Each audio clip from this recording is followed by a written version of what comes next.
libo-libong body cameras ang ikakabit sa mga inspektor ng Bureau of Fire Protection para masawata ang umano'y korupsyon sa ahensya. Samantala, pinag-aaralan na ng pamahalaan ng lahat ng hakbang para mapauwi si dating Congressman Saldico. Yan ang ulat ni Clazel Pardilla. Hulyo nakarang taon pa nang umalis ng bansa si dating Congressman Saldico, kasabay ng pagkakasangkot ng kanyang pangalan sa maanumalyang proyekto kontra baha. Hanggang ngayon, hindi mahagilap si Ko na nagtatago umano sa Portugal. Inatasan na ni Pangulong Ferdinand R. Marcos Jr. ang mga ahensya ng pamahalaan na pag-aralan ang lahat ng hakbang para mapauwi si Ko na itinuturing ng pugante ngayon. The President instructed to study the possibility of applying for an extradition for Saldico with Portugal. Pinag-aaralan pa namin kasi ang magulo dito ay wala tayong extradition treaty. But there are other avenues that we can pursue na gusto niyang pag-aralan.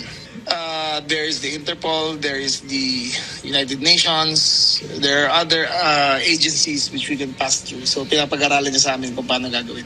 Si dating presidential spokesperson na Harry Roque naman na nakaladkad ang pangalan sa ilang illegal na offshore gaming hub o POGO, inaasahang mapapauwi na rin ang bansa matapos kanselahin ang kanyang pasaporte.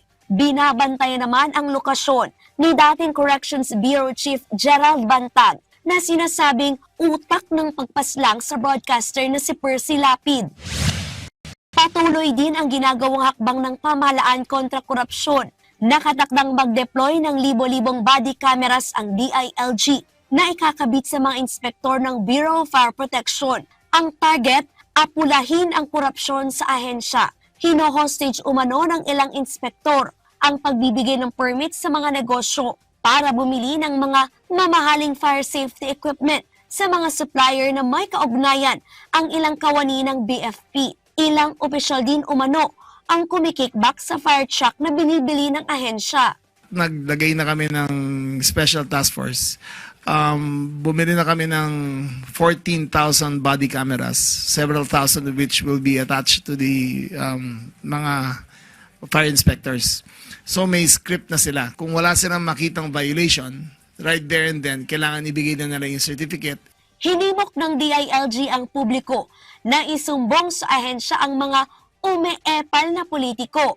Ito yung mga politikong nakabalandra ang mga muka at pangalan sa mga tarpulin na nakapwesto sa mga proyekto ng gobyerno. Gagawa raw ng malasumbong sa Pangulo website ang DILG para doon magreklamo. Kasong administratibo at maaring masuspinde ang opisyal na mapatutunayang epal.